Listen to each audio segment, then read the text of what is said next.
د نن یک شنبه ورځې لنډ دقیق او مهم خبرونه.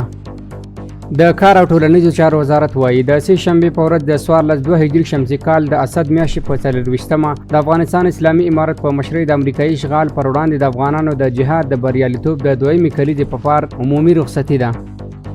د اسلامي امارت د ریاست الوزرا اقتصادي مرستیال محترم مولا عبدالغني برادر اخوند د ترکیې هیواد د سوداګرۍ له وزیر ښاغلي عمر بولا سره په کتنه کې دواړو لوري د سوداګرۍ، پانګونې، سیمه ییز اتصال او دواړو هیوادونو ترمنځ د اقتصادي همکارۍ د پراختیا په اړه خبرې وکړې.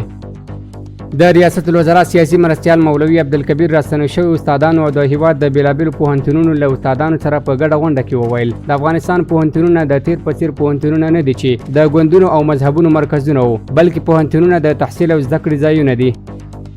اطلاعات او کلتور سرپرست وزیر مولا خیر الله خیرخوا د راستنه شوي استادانو په غونډه کې وویل د استاد دنده نورو ته خیر رسول او لیدلوری ورکول دي، نه دا چې مقصد او مرام مادي امتیازات او په دې برخه کې د نورو لخوا د سینو ډبول وي. د کابل علي آباد روغتون ډاکټران وایي په لومړي ځل یې داسې عملیات کړی چې د هیواد په تاریخ کې ساری نه لیدل کیږي. د ننګرهار اوسیدونکي هیواد کې له سرتاسري امنیت خوښ دی او وایي چې د اسلامي امارت په حاکمیت سره بې ځایه ځورونې ختمې شوې دي. د لوړو زده کړو سرپرست وزیر شیخ ندا محمد ندیم د راستنه شوو استادانو په غونډه کې وویل چې د دښمن له پراخو هڅو او تبلیغاتو سره بیا هم لسګونه علمي کادرونه بیرته خپل هیواد ته راستنه شوي دي. میدان وردګ ولایت کې د سوداګرو او شرکتونو د مالیاتي راپورونو د انلاین کولو لړۍ پیل شوه.